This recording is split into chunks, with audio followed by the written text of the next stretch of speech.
എല്ലാ സഹോദരങ്ങൾക്കും നമ്മുടെ യൂട്യൂബ് ചാനലിലേക്ക് സ്വാഗതം. വീഡിയോയിലേക്ക് പോകുന്നതിന് മുമ്പ് ഒരു കാര്യം പ്രത്യേകം പറയട്ടെ. ചാനലൊക്കെ സബ്സ്ക്രൈബ് ചെയ്തിട്ട് തന്നെ വീഡിയോ കാണാനായിട്ട് ശ്രദ്ധിക്കുക. ഒരുപാട് പേരും സബ്സ്ക്രൈബ് ചെയ്യാതെ തന്നെയാണ് വീഡിയോ കാണുന്നത് എന്ന് മനസ്സിലാക്കിയതിന്റെ പേരിലാട്ടോ പറയുന്നത്. അപ്പോൾ നാളെ നമ്മൾ എല്ലാവരും കാത്തിരുന്ന ദിവസമാണ്, ഇലക്ഷനാണ്. അപ്പോൾ നാളത്തെ ദിവസം എന്ന് പറഞ്ഞാൽ അതിനിർണായകമാണ്. നമ്മുടെ നേതാക്കന്മാരുടെ നെഞ്ചിരിപ്പൊക്കെ കൂടുന്ന ദിവസമാണ് അല്ലേ. ഒരുപാട് പൈസകളൊക്കെ വാരി എറിഞ്ഞാണ് ഇത്തവണത്തെ ഇലക്ഷൻ. അത് ഇത്തവണ മാത്രമല്ല, എല്ലാ വർഷങ്ങളിലും അങ്ങനെ തന്നെയാണ്. ഒരുപാട് പൈസ അതിനു വേണ്ടിയിട്ട് പൊട്ടിച്ച് തന്നെയാണ് ഇലക്ഷൻ നടത്തുന്നത്. അപ്പോ ഇത്തവണ അത് കുറച്ച് കൂടി എന്ന് മാത്രമേ ഉള്ളൂ. ശരിക്കും ഞാൻ ഓർക്കുകയായിരുന്നു, ഇങ്ങനെ നശിപ്പിക്കുന്ന പൈസ ഒത്തിരി ഒത്തിരി ഒത്തിരി ആർഭാടങ്ങളാണ് ഇപ്പോഴൊക്കെ കാണുന്ന ഇലക്ഷൻ പ്രചാരണവും കലാശക്കൊട്ടിനൊക്കെ വേണ്ടിയിട്ട് ചിലവാകുന്നത്. അതില് ഇത്തിരി പൈസ മതി സാധാരണക്കാരായ ആളുകൾക്ക് കൊടുത്തു കഴിഞ്ഞാൽ അവർക്കത് വളരെ സഹായമാവും. പ്രത്യേകിച്ചും രോഗങ്ങളൊക്കെ കൊണ്ട് ദുരിതം അനുഭവിക്കുന്ന ഒരുപാട് ആളുകളുണ്ട്.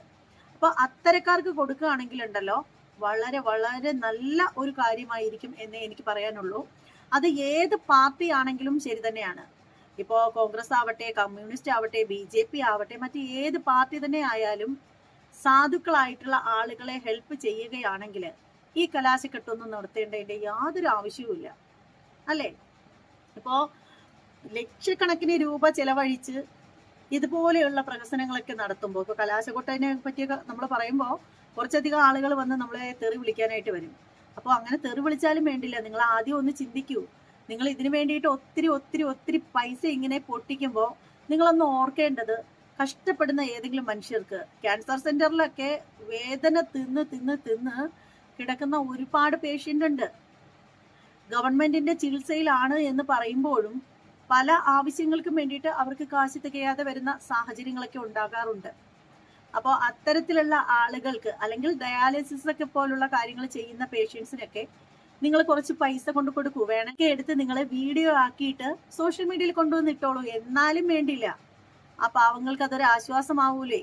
അങ്ങനെയൊക്കെ ആകുമ്പോൾ നിങ്ങൾക്ക് കുറച്ചധികം വോട്ട്, നിങ്ങൾ ഈ ഇത്രയും പൈസ എറിഞ്ഞ് എന്താണ് ഒരു ദിവസം കൊണ്ട് കയ്യിലിരിക്കുന്ന പൈസ മുഴുവനും പൊട്ടി കീറി കളഞ്ഞ് കലാശക്കൊട്ട് നടത്തുന്നതിനേക്കാളും ഏറ്റവും നന്നായിട്ട് എഫക്റ്റ് ചെയ്യുന്നത് ഇതുപോലെ സാധാരണപ്പെട്ട ആളുകളെ നിങ്ങൾ സഹായിക്കുകയാണെങ്കിൽ അത് തന്നെ ആയിരിക്കും. അപ്പൊ അതാണ് എനിക്ക് ഈ ഒരു കാര്യത്തിൽ പറയാനായിട്ടുള്ളത്. എല്ലാ പാർട്ടിക്കാരും ഒന്നിനൊന്ന് മെച്ചമായിട്ടാണ് ആഘോഷിച്ചിട്ടിരുന്നത്. പിന്നീടെന്ന് വെച്ചാല് പറയാതിരിക്കാൻ നിവൃത്തിയില്ല, ഒരുപാട് ആളുകൾ ഒരുപാട് പ്രഹസനങ്ങളൊക്കെ കാണിക്കുന്നതായിട്ട് നമ്മൾ കണ്ടു. നമ്മൾ ഏതെങ്കിലും ഒരു പാർട്ടിയുടെ പേര് പറഞ്ഞ് സംസാരിക്കുകയാണെങ്കിൽ അവര് വന്നിട്ട് നമ്മളെ തെറി വിളിച്ചിട്ട് പോകും, സ്വാഭാവികം അല്ലേ. അപ്പോ ഞാനെന്ന് പറഞ്ഞാല് ഒരു സംഘടി തന്നെയാണ്, അത് തുറന്നു പറയുന്നതിന് ഒരു മടിയില്ല എന്ന് കരുതി മറ്റുള്ള പാർട്ടിക്കാരൊക്കെ മോശക്കാരാണ് എന്ന് ഞാൻ ഒരിക്കലും പറയുന്നില്ല.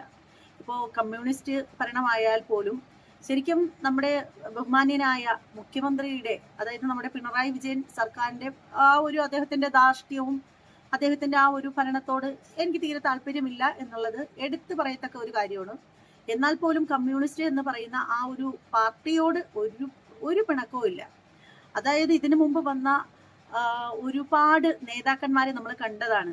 എസ് ആയാലും അതുപോലെ തന്നെ നമ്മുടെ എന്നെന്നും ജനങ്ങൾ ഓർക്കുന്ന നമ്മുടെ EMS നമ്പൂതിരിപ്പാടായാലും അവരൊക്കെ നമ്മൾ എന്നും ബഹുമാനത്തോടു കൂടിയും സ്നേഹത്തോടു കൂടിയും ഒക്കെ ഓർക്കാൻ ഇഷ്ടപ്പെടുന്ന ആളുകളാണ് അല്ലെ. ശരിക്കും പിണറായി വിജയൻ സർക്കാരാണ് ശരിക്കും നമ്മളെ ഏറ്റവും കൂടുതൽ വെറുപ്പിച്ചിട്ടുള്ളത്. അല്ലാണ്ട് മറ്റുള്ളവരെ ഒന്നും അത്തരത്തിൽ എനിക്ക് തോന്നുന്നില്ല. എൻ്റെ അറിവിലില്ല, എനിക്ക് അറിവ് കുറവാണ്. എൻ്റെ ഒരു അറിവ് വെച്ചിട്ടാണെങ്കിൽ അവരൊക്കെ ഒരുപാട് നല്ല നല്ല ഭരണം കാഴ്ചവെച്ചിട്ടുള്ള കമ്മ്യൂണിസ്റ്റുകാരായിട്ടുള്ള ഭരണാധികാരികളുണ്ട്. അതുകൊണ്ട് തന്നെ നമുക്ക് അങ്ങനെ ആ ഒരു പാർട്ടിയെ അധിക്ഷേപിക്കുന്നതിനോട് ഒരു താല്പര്യമില്ല. പിന്നെ കോൺഗ്രസിന്റെ കാര്യത്തിൽ എടുത്തു കഴിഞ്ഞാലും ഒരുപാട് നല്ല ഭരണം കാഴ്ചവെച്ചിട്ടുള്ള ആളുകളുണ്ട്. ഉമ്മൻചാണ്ടി സർക്കാർ, അദ്ദേഹം എന്ത് അഴിമതി ചെയ്തു, സോളാർ കേസ്, സരിതാ വിവാദം, അങ്ങനെയൊക്കെ പല പല കാര്യങ്ങൾ ഉണ്ടായി എന്ന് പറയുമ്പോഴും ഒട്ടും ധാർഷ്ട്യമില്ലാത്ത ഒരു മുഖ്യമന്ത്രി തന്നെയായിരുന്നു അദ്ദേഹം എന്ന് എടുത്ത് പറയാതിരിക്കാൻ നിവൃത്തിയില്ല. നമ്മുടെ ഇപ്പോൾ നിലവിലുള്ള മുഖ്യനാണെങ്കിൽ എന്താണ് പ്രസംഗിച്ചുകൊണ്ടിരിക്കുമ്പോൾ വേദിയിൽ തന്നെ മൈക്കിന് എന്തെങ്കിലും കംപ്ലൈന്റ് ഉണ്ടെങ്കിൽ അത് വലിച്ചൊടിക്കാൻ ശ്രമിക്കുന്നു, ദേഷ്യപ്പെടുന്നു, ധാർഷ്ട്യം കാണിക്കുന്നു, ഇതൊക്കെ നമ്മൾ കണ്ടുകൊണ്ടിരിക്കുന്നതാണ് അല്ലേ. അപ്പോൾ ഉമ്മൻചാണ്ടി സർക്കാരിനെ സംബന്ധിച്ചിടത്തോളം നമ്മൾ അങ്ങനെ ഒന്നും, ഈ സരിതാ കേസ്, സോളാർ കേസ്, അങ്ങനെ കുറച്ച് കേസുകളൊക്കെ കേട്ടു കണ്ടു എന്നല്ലാതെ ഇത്തരത്തിലുള്ള കാര്യങ്ങളൊന്നും ചെയ്യുന്നതായിട്ട് നമ്മളുടെ ശ്രദ്ധയിൽ പെട്ടിട്ടില്ല. അതുപോലെ തന്നെ ഇന്ദിരാഗാന്ധി എന്ന് പറയുന്ന ആ ഒരു മഹത് വ്യക്തിയെ എന്നും നമുക്ക് ഒരു ആദരവോടുകൂടി മാത്രമേ ഓർമ്മിക്കാൻ സാധിക്കുകയുള്ളൂ.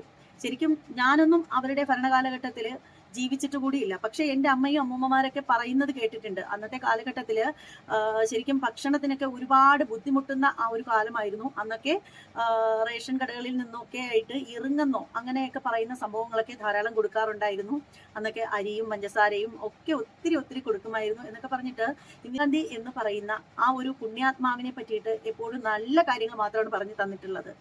അപ്പൊ അതുകൊണ്ട് തന്നെ അവരുടെ ഭരണത്തെ പറ്റിയിട്ട് നമ്മൾക്ക് അറിവില്ലെങ്കിൽ പോലും അറിവുള്ള ആളുകൾ ഇന്നും ഓർമ്മിച്ച് വെച്ചിരുന്ന് പറയുമ്പോൾ അവരെന്തായാലും മോശം ഭരണം കാഴ്ചവെച്ചിട്ടില്ല എന്ന് തന്നെ നമുക്ക് പറയാം.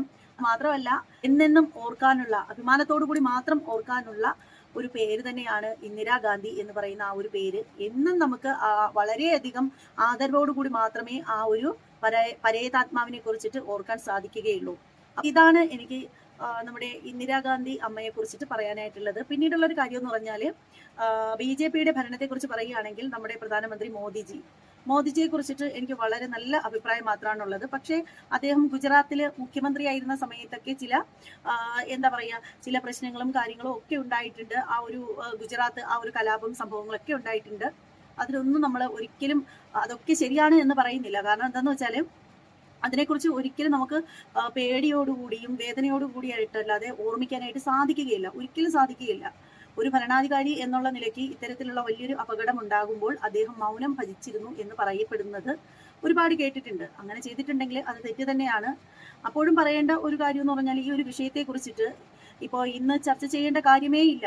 എന്നാൽ പോലും നമ്മൾ ഇപ്പോൾ ഒരു സംഘിണി അല്ലെങ്കിൽ ഒരു സംഘി എന്നൊക്കെ പറയുമ്പോൾ മറ്റുള്ളവർ ഒരുപാട് അവജ്ഞതയോടുകൂടി കാണുന്നതിന്റെ ഏറ്റവും പ്രധാനപ്പെട്ട ഒരു കാര്യം എന്ന് പറഞ്ഞാൽ ഈ ഗുജറാത്ത് കലാപം തന്നെയാണ്. അപ്പോൾ എന്തായാലും തെറ്റ് ആര് ചെയ്താലും തെറ്റ് തന്നെയാണ്. എല്ലാവരുടെ ഭാഗത്ത് നിന്നും തെറ്റുകളും കാര്യങ്ങളും ഒക്കെ ഉണ്ടായിട്ടുണ്ട്, ഇല്ലെന്നൊന്നും പറയുന്നില്ല. ഇപ്പോൾ ഇവിടെ ഈ ഒരു സാഹചര്യത്തിൽ നാളെ ഇലക്ഷനാണ്. അപ്പോൾ ആ ഒരു സമയത്ത് ഇവിടെ വന്നിട്ട് ഞാൻ ആരെയും വെള്ള പൂശാനായിട്ട് നിൽക്കുന്നില്ല, അതിനൊട്ടും താല്പര്യവും ഇല്ല. അപ്പോൾ എന്തായാലും ഇലക്ഷൻ പ്രമാണിച്ച് ഞാനിവിടെ വന്നിട്ട് ആർക്ക് വേണ്ടിയിട്ടും വോട്ട് ചോദിക്കുന്നതിന് വേണ്ടിയിട്ടോ അല്ലെങ്കിൽ ആരെയും വെയിറ്റ് വാഷ് ചെയ്യുന്നതിന് വേണ്ടിയിട്ടോ ഒന്നുമല്ല. എനിക്ക് പറയണമെന്ന് തോന്നിയ കാര്യങ്ങൾ ഞാൻ പറഞ്ഞു എന്നേ ഉള്ളൂ. മോദിജി എനിക്കിഷ്ടമാണ് എന്ന് കരുതിയിട്ട് BJP എന്ന് പറയുന്ന പാർട്ടിയിലെ ബാക്കിയുള്ള എല്ലാവരെയും ഒന്നും ഒരിക്കലും അംഗീകരിക്കാൻ പറ്റില്ല. കുറച്ചധികം നല്ല ആളുകളും ഉണ്ട്, കെട്ട ആളുകളും ഉണ്ട്.